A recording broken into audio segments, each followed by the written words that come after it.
Hi friends, welcome to my channel. ಮುದ್ದು ಸೊಸೆ ಮುಂದಿನ ಸಂಚಿಕೆಯಲ್ಲಿ ರೋಚಕ ತಿರುವು ಶುರುವಾಗಿದೆ. ಏನು ಅಂತ ಹೇಳಿ ತಿಳಿದುಕೊಳ್ಳೋಣ ಬನ್ನಿ. ಈ ಕಡೆ ಸಂಚಿಕೆ ಆರಂಭದಲ್ಲಿ ಸಾವಿತ್ರಿ, ವಿನಂತಿ ಸೇರಿಕೊಂಡು ಶಿವರಾಮೇಗೌಡರ ಮನೆಗೆ ಊರಿನ ಮುಖಂಡರು ಹಾಗೂ ಪೊಲೀಸ್ ಅಧಿಕಾರಿಗಳನ್ನು ಕರೆದುಕೊಂಡು ಬರ್ತಾರೆ.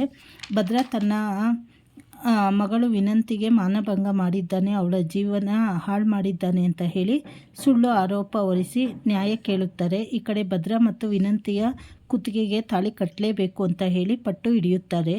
ಸಾವಿತ್ರಿ ಕೆಟ್ಟ ಬುದ್ಧಿಯನ್ನು ಕಂಡು ಶಿವರಾಮೇಗೌಡರಮ್ಮ ಅಜ್ಜಿ ಸಿಟ್ಟಿನಿಂದ ಸಾವಿತ್ರಿ ಕೆನ್ನೆಗೆ ಬಾರಿಸಿ, ನನ್ನ ಮೊಮ್ಮಗ ಅಪರಂಜಿ, ಅವನ ಮೇಲೆ ಸುಳ್ಳು ಕಂಪ್ಲೇಂಟು ಕೊಡಬೇಡ ಅಂತ ಹೇಳಿ ಎಚ್ಚರಿಕೆ ನೀಡ್ತಾರೆ.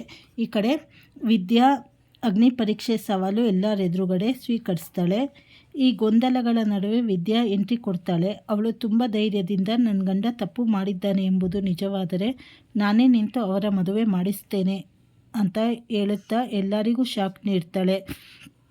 ಆದರೆ ಅವಳು ಒಂದು ಕಠಿಣ ಷರತ್ತು ವಿಧಿಸ್ತಾಳೆ. ಗ್ರಾಮ ದೇವತೆಯ ಮುಂದೆ ಅಗ್ನಿ ಪರೀಕ್ಷೆ ನಡೆಯಲಿ, ವಿನಂತಿ ಕೆಂಡ ತುಳಿದು ಸತ್ಯ ಹೇಳಲಿ ಅಂತ ಹೇಳಿ ಸವಾಲು ಹಾಕ್ತಾಳೆ. ಸುಳ್ಳು ಹೇಳುತ್ತಿರುವುದಕ್ಕೆ ಸಾವಿತ್ರಿ, ವಿನಂತಿ ಒಳಗೆ ಹೆದರಿದರೂ ಅನಿವಾರ್ಯವಾಗಿ ಈ ಪರೀಕ್ಷೆಗೆ ಒಪ್ಪಿಕೊಳ್ತಾರೆ.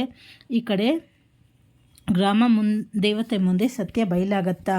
ಹೇಗೆ ಅಂದರೆ, ಮುಂದಿನ ದಿನ ಮಾರನೇ ದಿನವೇ ದೇವಸ್ಥಾನದ ಮುಂದೆ ಅಗ್ನಿ ಪರೀಕ್ಷೆ ಆರಂಭವಾಗುತ್ತದೆ.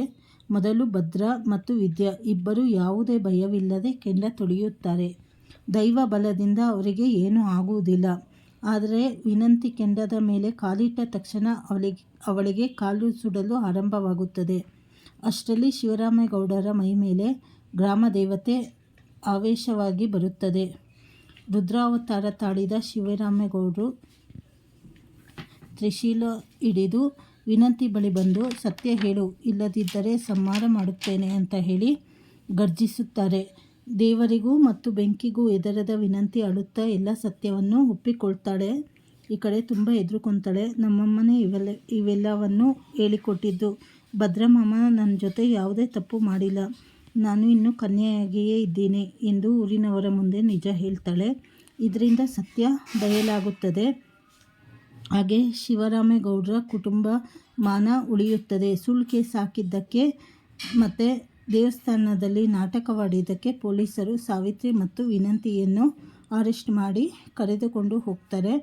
ಇದು ನೀವು ಮುಂದಿನ ಸಂಚಿಕೆಗಳಲ್ಲಿ ನೋಡ್ಬೋದು. ಇನ್ನು ಏನೇನು ಸತ್ಯ ಬಯಲಾಗತ್ತೆ, ಇನ್ನು ಏನೇನು ಮಹಾ ತಿರುವುಗಳು ತೆಗೆದುಕೊಳ್ಳುತ್ತೆ ಅಂತ ಹೇಳಿ ಮುಂದೆ ತಿಳಿದುಕೊಳ್ಳೋಣ.